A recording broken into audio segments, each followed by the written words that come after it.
Nasa isang silid kayo na puno ng mga anino. Ang hangin ay mabigat, hindi dahil sa galit, kundi dahil sa isang desisyon na nakabitin sa pagitan ninyo. Isang tanong na kailangan ng sagot. Ang kanyang mga mata, na minsan ay puno ng paghanga, ay nakatitig sa iyo. Naghihintay, nagtitiwala. Hinihiling niya sa iyo na maging sandigan, ang kapitan ng barko sa gitna ng unos. At sa sandaling iyon, sa halip na magbigay ng direksyon, tinitingnan mo siya at binibigkas ang mga salitang wawasak sa lahat. Ikaw ang bahala. Anong gusto mo? Ito ang sandali. Ang eksaktong sandali. Hindi mo pa naririnig, pero may bumagsak na sa loob niya. Isang haligi ng respeto ang gumuho at naging alabok. Akala mo, binibigyan mo siya ng kapangyarihan. Akala mo, ito ay pagpapakita ng paggalang sa kanyang opinyon. Pero ang totoo, isinuko mo ang isang bagay na mas mahalaga sa kanya. Ang iyong paninindigan. Ang kahinaan na ito ay hindi tungkol sa pag-iyak o pagpapakita ng emosyon. Hindi iyon. Ang mga tunay na emosyon ay nagpapakita ng lakas. Ang kahinaang ito ay mas malalim, mas tuso. Ito ay ang kawalan ng sentro, ang kawalan ng sariling North Star. Ito ang pag-amin na ikaw ay isang barkong walang kapitan. Umaasa na ang alon ang magdadala sa iyo sa destinasyon at walang babaeng gustong sumakay sa barkong walang kapitan. Dahil sa kaibuturan ng kanyang pagkatao, ang hinahanap niya ay seguridad. Hindi seguridad na materyal, kundi seguridad na emosyonal at psikolohikal.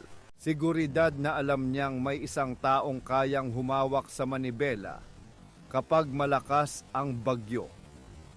Isang taong may plano, may direksyon, kahit na mali pa ito minsan.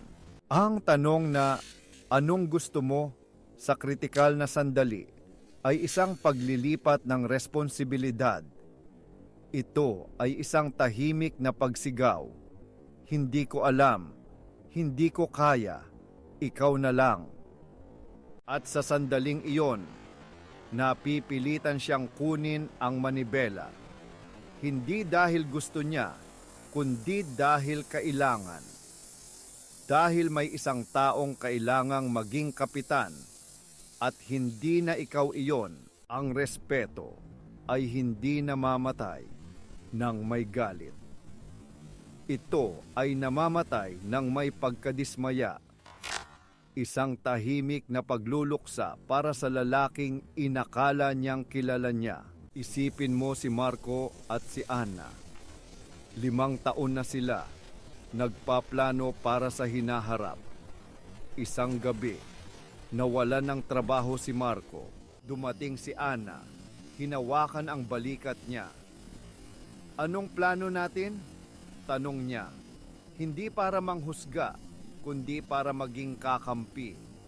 Ang boses niya ay puno ng pag-asa.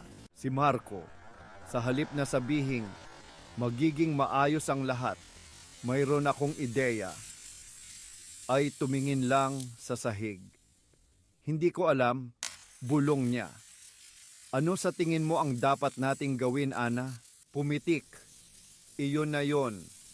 Hindi ang pagkawala ng trabaho ang problema, kundi ang pagkawala ng kanyang core, ang kanyang paninindigan. Sa mga sumunod na linggo, si Ana ang nag-asikaso ng lahat. Siya ang naghanap ng paraan. Siya ang naging kapitan. Pero sa bawat desisyon niya, mas lalong lumalayo ang loob niya kay Marco.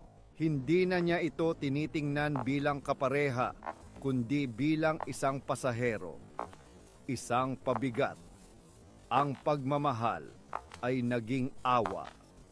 At ang awa ay lason sa romansa. Huwag mong ipagkamali. Hindi ito tungkol sa pagiging isang alpha male na walang emosyon. Ito ay hindi tungkol sa pagiging dominante o agresibo. Ito ay tungkol sa pagkakaroon ng emotional center of gravity.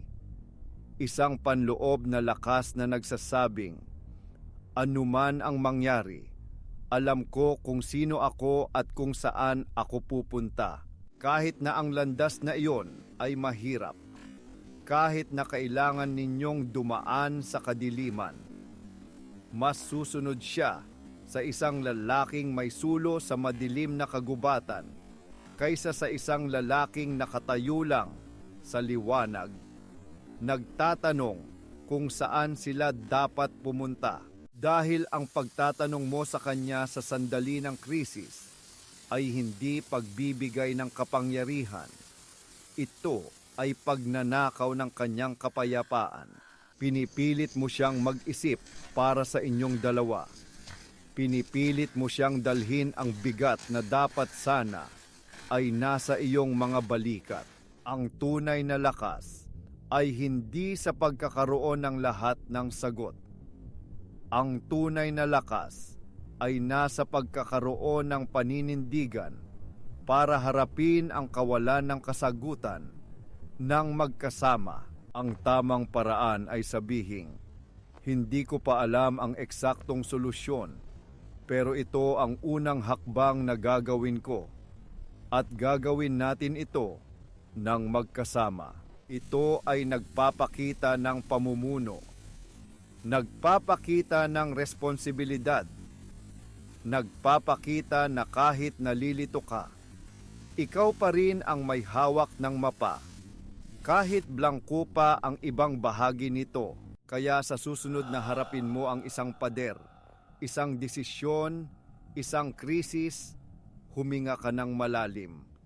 Hanapin mo ang iyong sentro. Huwag kang tumingin sa kanya para sa mga sagot. Tumingin ka sa loob mo. At kapag nahanap mo na kahit ang pinakamaliit na piraso ng katiyakan, iyon ang ibigay mo sa kanya. Hindi niya kailangan ng perpektong plano.